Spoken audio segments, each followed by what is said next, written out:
The reading today is from The Soul's Religion, Cultivating a Profoundly Spiritual Way of Life by Thomas More. He says, "Every human life is a profound mystery. Deep and invisible currents make us who we are, and the world around us is full of secret intentions and laws.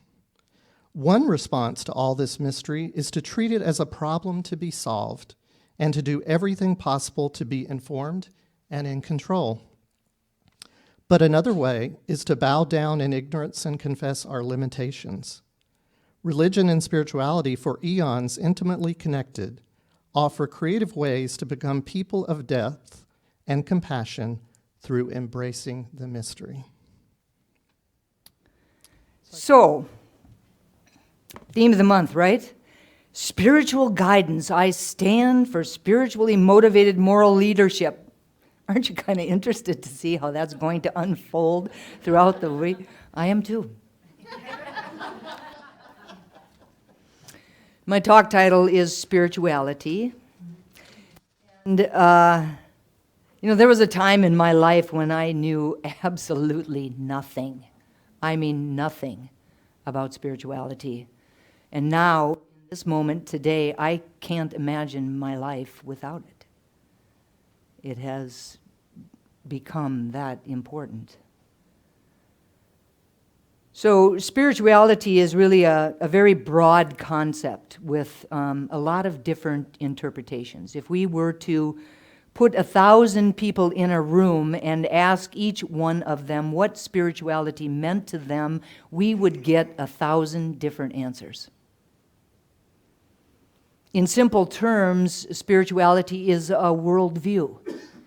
It is a way of life that's based on the belief that there is more to life than meets the senses, more to the universe than just purposeless mechanics, more to consciousness than electrical impulses that are running through our brains, more to our existence than this human body and its needs. It usually involves a belief in a higher intelligence or consciousness, a sense of connection to something that is greater than we are. It realigns our sense of self to something that we probably, at least I know in my case, never even imagined was within me. Spirituality says that even if we think we are small and limited, it's not the truth.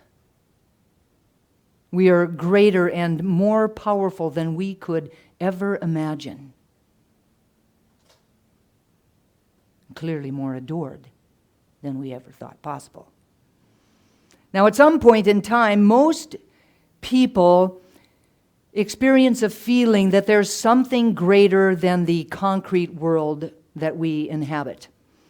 Whether this feeling is inspired by a mystery in science or the awe-inspiring view from a majestic mountaintop, or the energy experienced in connecting with others, those moments can be humbling and yet also grounding. It's these feelings and these moments and these experiences which form the foundation of our notion or our definition of spirituality. And for each one of us, it's different. Spirituality includes looking beyond the appearances, the outer appearances, to the really significance and soul of everything. It says that there is a reality that is beyond what we witness with our senses. It says that that reality that is beyond this world is a reality of love and wisdom and peace and joy and creativity. Now, we may think that we are limited to these physical bodies and the body of our affairs, but then spirituality comes in and it says, there's so much more than this. light of the divine resides within us. The Christ consciousness is at our very core, and it's not just in us individually, it's in everything and everyone. Those things that are inanimate, everything. There's no place where God is not. And it contains a belief that we are all one with this power and presence. We are one with Spirit. And because we are one with Spirit, then we are one with everything and everyone else on the planet. Spirituality is our search for our connection with the sacred. And by sacred, it might be described as that which is blessed, or holy, or revered, or particularly special. The sacred might be experienced in the forgiveness that's offered to us by a child, or an awe-inspiring sunset, or perhaps in the self-sacrificing of a total stranger that comes to our aid in some way.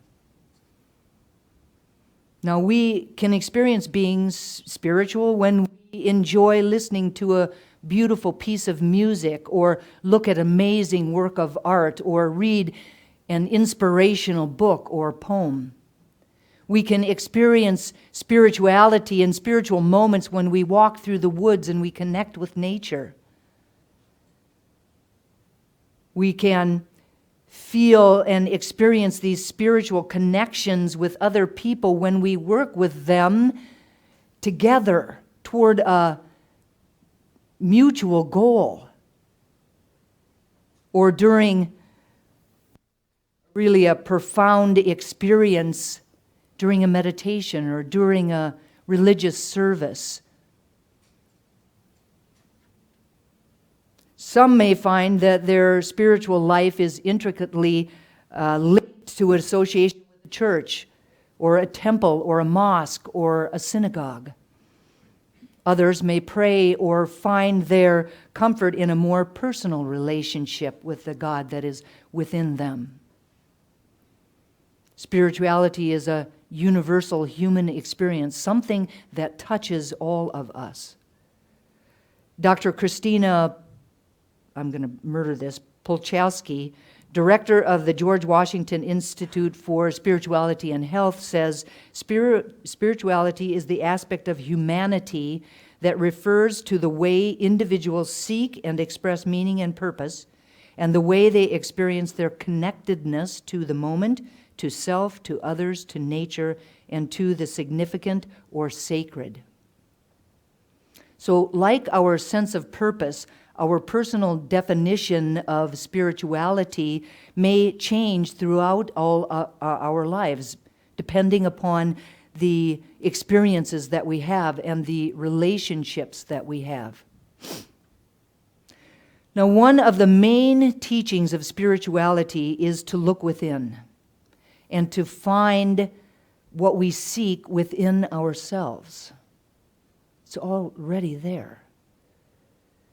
The external world is ephemeral, it's temporary, and it's ever-changing.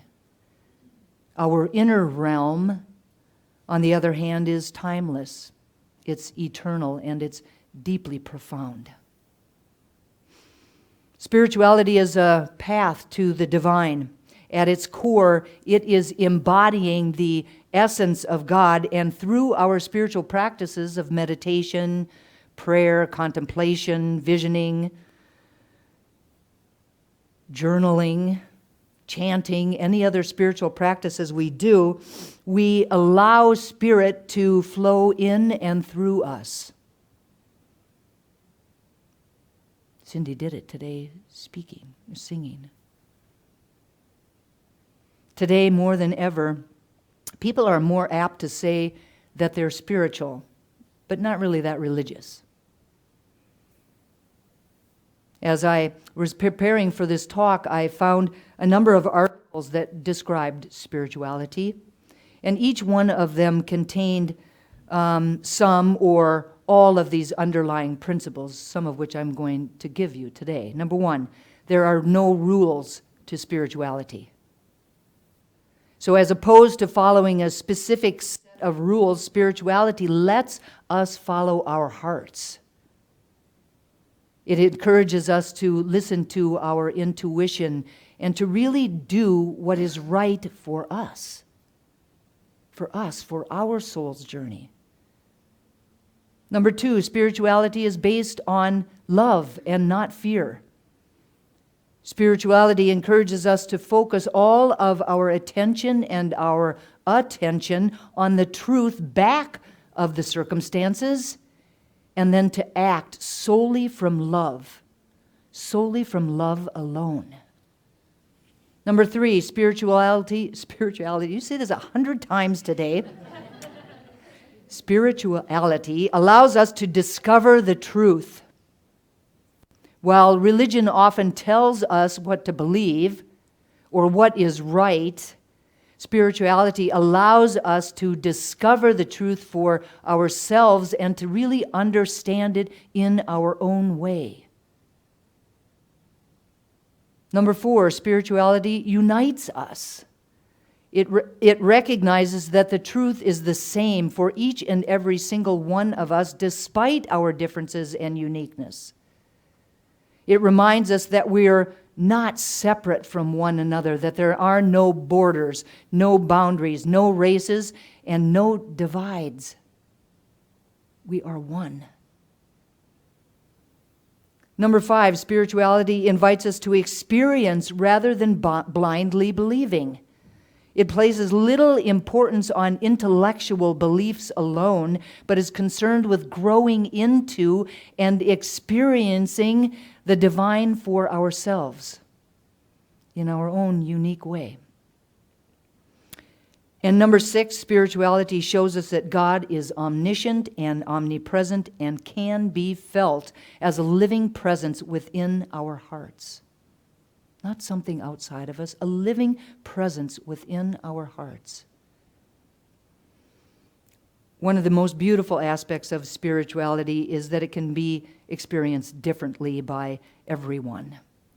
For some, spirituality is about a devotion to a particular faith tradition or a particular religion. Others seek out a more personal connection with their spiritual side by engaging in things such as yoga, or gardening, or meditation, or spending time out in nature, or creative expression, music or art. There's no right or wrong way to approach spirituality. What's important is to recognize that the journey is the prize. And that whether you are someone who has spent their entire life really furthering your spiritual development, or whether you are someone who is just now stepping into their spirituality, there are important lessons for all of us that can be learned no matter which path we follow. Spirituality involves the belief that there is a dimension to life that is beyond human understanding, the mystery and the miracle. Some people don't connect this belief with the concept of a divinity, but they would rather like to think about it in terms of a sense of meaning or a sense of purpose. And spirituality is believed to be able to describe both that private, intimate relationship between us and the divine, and to be able to describe this deep and abiding sense of meaning and purpose. See, you can't go wrong. Spirituality is universal. Although the content of spiritual beliefs and the reasons for exploring spirituality in the first place are varied, all cultures have a concept of an ultimate, transcendent, and sacred force. Some of the reasons for exploring spirituality could be purpose, number one, purpose and direction. Spirituality is a search for meaning, a search for a purpose, a search for direction in our lives. It fulfills our need to have a foundation for living, to have a path or a way of life in light of a larger context. It speaks to the need to be aligned with something that is bigger than our own lives, bigger than our egos, bigger than our little selves with that little small s. Number two, oneness, love and connection. We all seek love and connection. Either that could be in a community such as this, or in being one with the universe, or one with nature, or being really intimately connected with the divine, or with a group of friends, or one other person in an intimate way. We all seek for this love and connection. To feel whole and complete, we crave to give and to receive unconditional love. We crave it. This unconditional love brings a sense of total acceptance and a sense of happiness in just simply being alive. Number three, growth. There is an innate drive within us to evolve, to improve, to really be able to push the boundaries of our lives and to reach our highest potential. The drive to continuously grow and to learn, to live an authentic life, to develop our mind, to cultivate virtues, and to expand our consciousness lives within each and every single one of us. Number four, answers and truth. Spirituality combines the questions of who am I? Why am I here? What else is there? Along with a drive to understand how life works and to learn more about who we truly are individually and collectively.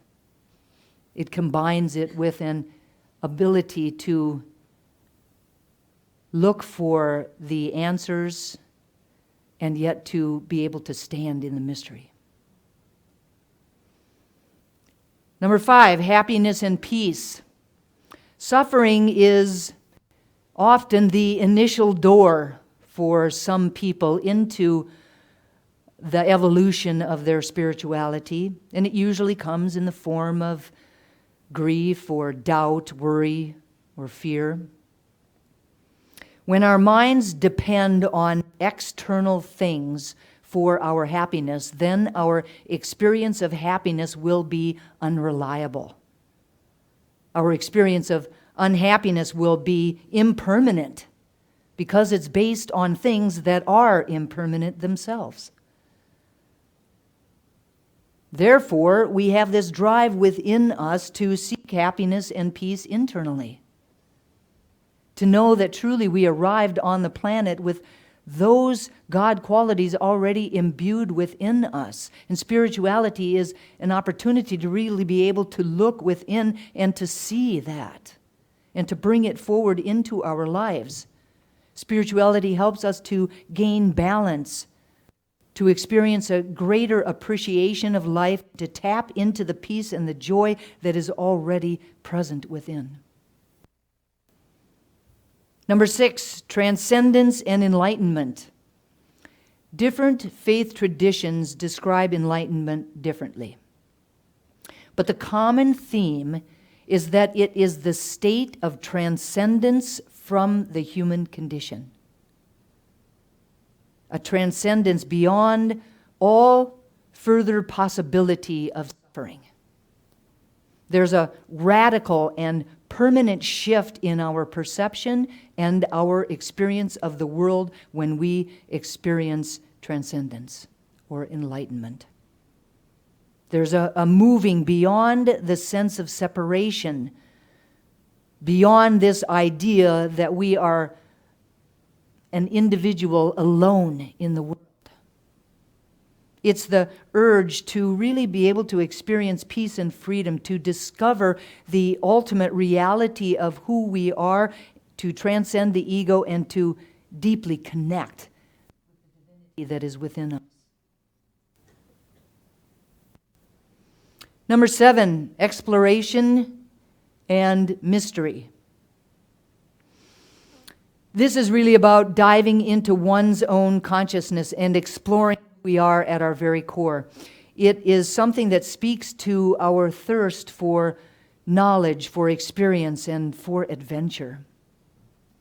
It's about learning about the mysteries of life and the wonders of nature. It's about exploring the sacred and living from a space of awe. And lastly, serving. Well, are you guys playing with me back there? Oh, still part of that original technical difficulty, right? Can't be operator error. I've used this thing for so long now. Serving, woo! Love some serving. Serving it involves the urge to serve people at a deeper level, to really make a big difference in their lives, and to ultimately assist in the upliftment. I like that word. Is it a word? The upliftment, it is now, the upliftment of humanity itself. Service, it's so awesome. Now, these are just really probably some of the possible reasons for exploring spirituality, but the bottom line is that all of these reasons have one thing in common. And the one thing that they have in common is that they show us that we are not satisfied with just living only on the material side of life. Divine discontent. It's asking us to move beyond the limitation of that material world.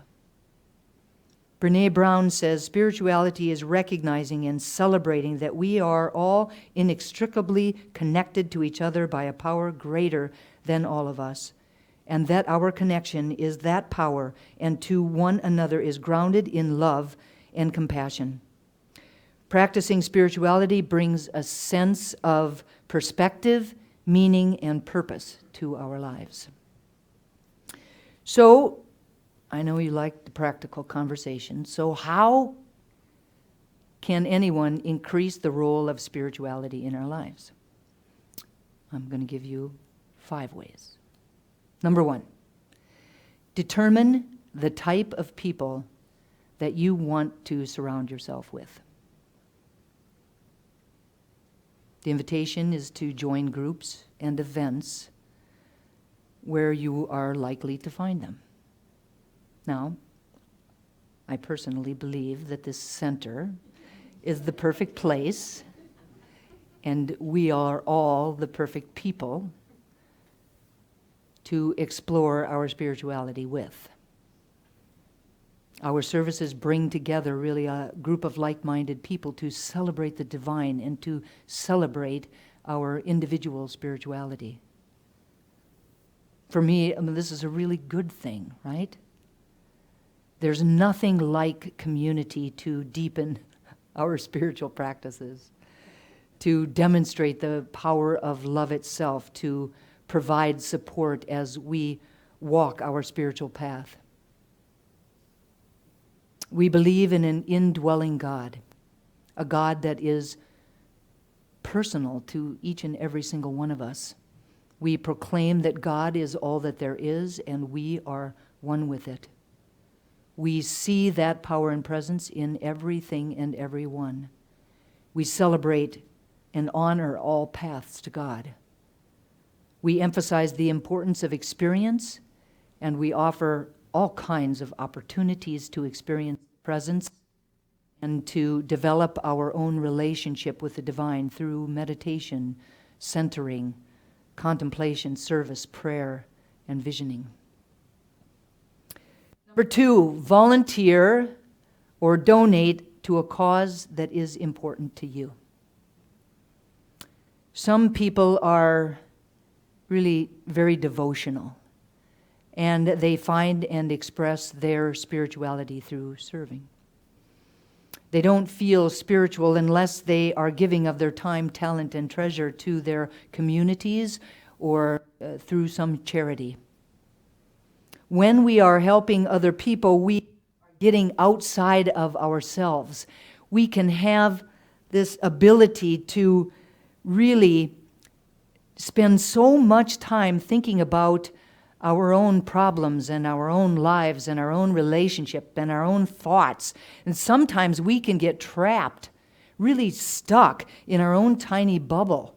And we forget how much is going on around us. When we talk to other people and we really listen to them, we always come out of the conversation really realizing that we have so much in common with other people around us. It allows us to really feel connected to them. And it's that connectivity that breaks through barriers, whether they're cultural or language or anything. It is that deep connection allows us to really be able to break through those barriers and to see that truly we are all one at our core. It's that connection that we are all searching for, that love and connection that we are all wanting to embrace. It's really what spirituality is all about. Number 3, learn to meditate. You knew I'd have to say something about that, right? Now, there's many different types of techniques, so it's just a matter of experimenting until you're able to find the one that really suits you, the one that really works for you. It could be a heart meditation or a guided meditation or a contemplative meditation, or it could be a mindfulness practice, a walk in nature. It could be prayer or chanting or journaling or coloring mandalas or gardening or simply setting an intention for your day the minute that you wake up in the morning. It's really about getting centered and aligning with the truth, getting centered and aligning with the power and presence that is within us. Meditation brings more meaning and more purpose and more value into our lives. It brings us to that place of really feeling connected to the divine within, and through that to everyone else, to everyone and everything else. For most people, it's just about getting in touch with what you love and what you're passionate about and what lights up your soul or what twirls your skirt. The purpose of meditation is to practice in becoming present and in the now moment. Practicing. You heard me say practicing. When we meditate and we are able to get into the zone, we are completely present. Present in the now moment. And when we are present in the now moment, we're not thinking about the past. We're not thinking about the future. And therefore, we don't really have any reason to be full of fear. We feel relaxed, and everything is clear and in perspective. Number 4, use movement to connect with your own body, whether it's walking or running or yoga or tai chi or breathing exercises. The invitation is to get connected with your body through moving. Some people are very kinesthetic, and they can only connect to their spirituality through movement or through their bodies. And lastly, create ritual. The invitation is to think about the small activities, the little kind of maybe even mundane, everyday things that you do that bring you great peace, that really create a sense of calm within you. it probably wouldn't be using this microphone. Just saying. And then what you want to do is to think about how you can transform that activity into a ritual.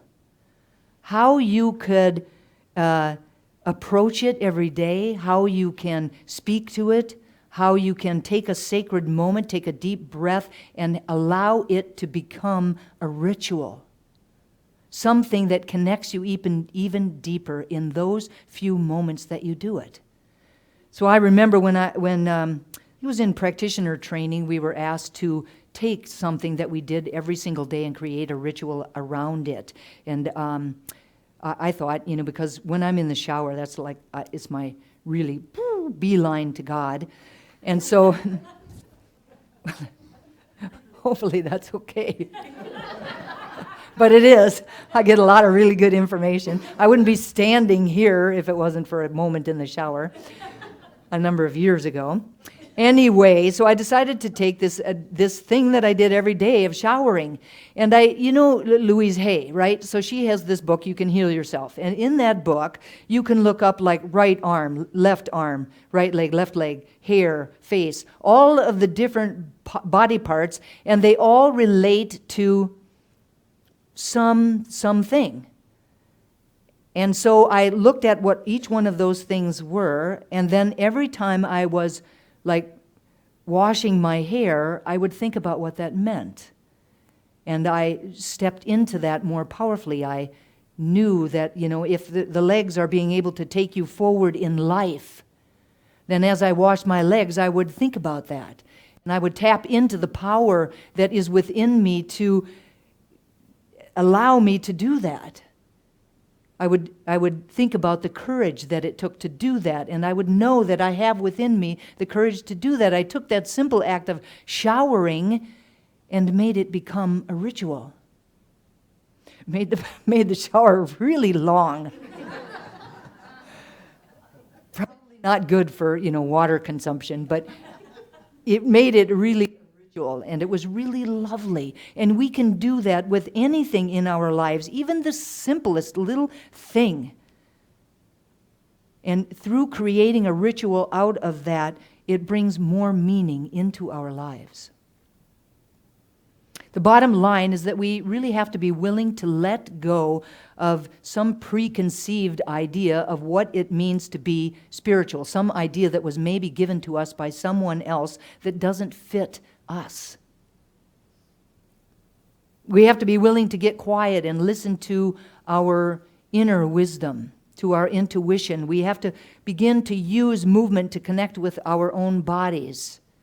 We have to begin or continue to serve others and God from a space of unconditional love, to create rituals in our everyday lives, and to surround ourselves with like-minded people.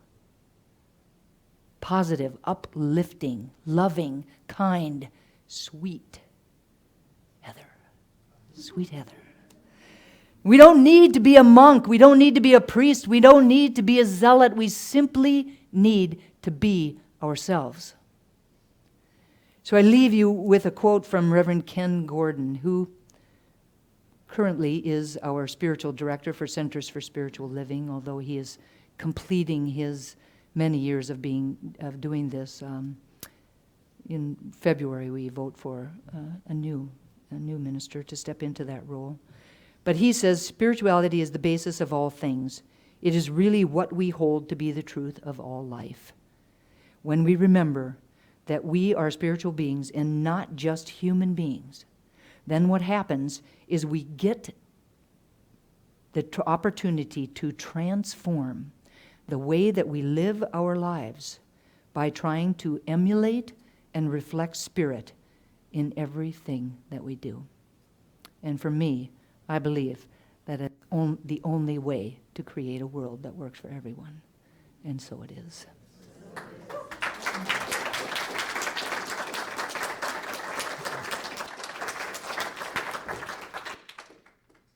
So I just invite us to turn within.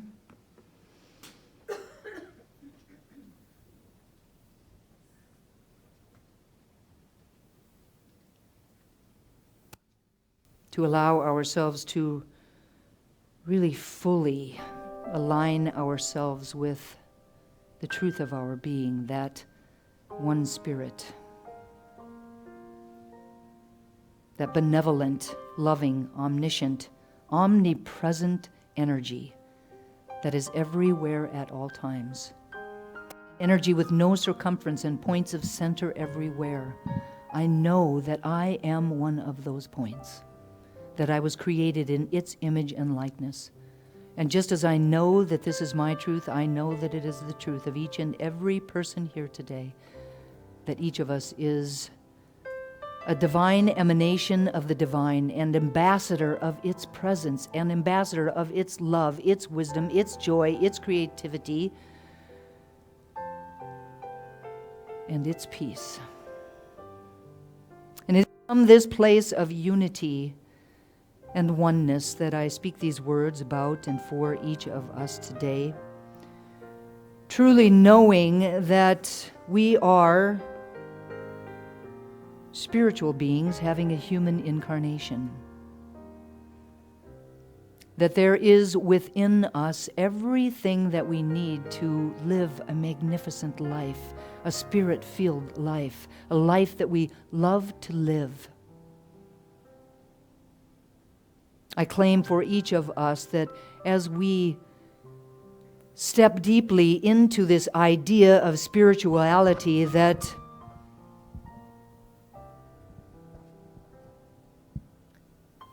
we know exactly who we are. We know exactly what we need to do. We powerfully step into the reason that we arrived on the planet. We bring forward those gifts, those skills in the purpose we came here to do.